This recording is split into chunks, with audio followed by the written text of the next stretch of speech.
हम सभी अपनी मुश्किलें पार करने की क्षमता रखते हैं। यदि हम सकारात्मक और संयमित रहें, तो हम किसी भी लक्ष्य को हासिल कर सकते हैं जो हमने निर्धारित किया है। इस कहानी लाइफ स्टोरी इन हिंदी एक गरीब औरत की कहानी में उसी के बारे में बात की गई है। एक समय की बात है, एक सरोज नामक गरीब महिला अपने पति और 2 बच्चों के साथ एक छोटे से गांव में रहती थी। सरोज का पति एक किसान था, लेकिन उनकी खेती बहुत ही निराशाजनक थी और उन्हें सामान्य अपना जीवन बिताने के लिए कठिनाइयों का सामना करना पड़ता था। एक दिन सरोज के पति बीमार हो गए। उन्हें काम करने में असमर्थता थी और परिवार की आमदनी में तेजी से कमी हो गई। सरोज को अपने परिवार को सहारा देने के लिए हर वह चीज बेचनी पड़ी जो वह बेच सकती थी। उन्होंने अपने आभूषण, पशुधन और यहाँ तक कि अपना फर्नीचर भी बेच दिया। एक दिन सरोज जंगल में भटक रही थी, तब उसे एक बुद्धिमान बूढ़ी महिला मिली। उस बूढ़ी महिला ने पहचाना कि सरोज परेशान थी और उसने उससे पूछा कि क्या समस्या है।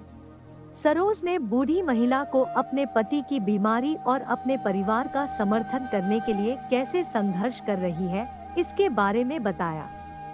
बूढ़ी महिला ने धैर्य से सुना और फिर उसने कहा, सरोज, मैं देख सकती हूँ कि तुम एक मजबूत और सुदृढ़ निश्चयी महिला हो। तुम इस परिस्थिति को पार कर सकोगी। हालांकि पहले तुम्हें अपने डर को त्यागना सीखना होगा। ऐसा कहते हुए सरोज को समझ नहीं आया कि बूढ़ी औरत का क्या अर्थ था, लेकिन उसने उसकी सलाह के लिए आभार व्यक्त किया और उसने अपना मार्ग जारी रखा।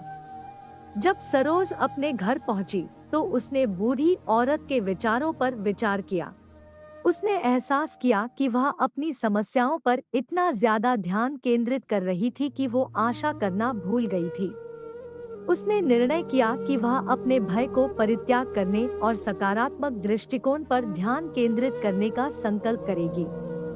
सरोज ने एक सूची तैयार की उन सभी चीजों की जिनके लिए उसके पास कृतज्ञता थी। वह अपने स्वास्थ्य, परिवार और चारों ओर की सुंदरता के लिए कृतज्ञ थी। उसने योग और ध्यान का अभ्यास भी शुरू किया, जिससे उसे अपने मानसिक स्वास्थ्य को सुधारने में मदद मिली।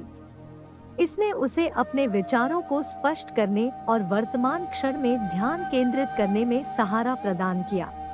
समय के साथ सरोज ने अपने दृष्टिकोण में परिवर्तन देखा। वह अब अधिक आशावादी और उत्साहित हो गई थी। उसने नए अवसरों को भी समझना शुरू किया।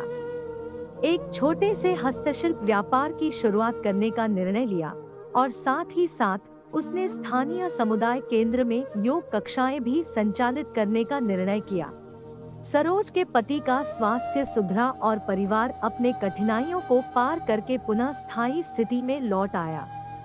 सरोज का उद्यम भी बढ़ता रहा और वह समुदाय में एक प्रतिष्ठित सदस्य बन गई। एक दिन सरोज ने जंगल में भटकते हुए बूढ़ी औरत को फिर से देखा।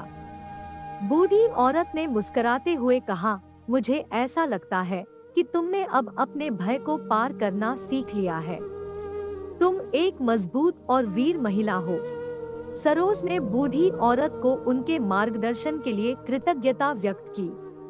उसे पता था कि वह आज बूढ़ी औरत के साथ के बिना इस स्थिति में नहीं हो सकती थी। सरोज की कहानी हमें यह याद दिलाती है कि हम सभी अपनी मुश्किलें पार करने की क्षमता रखते हैं।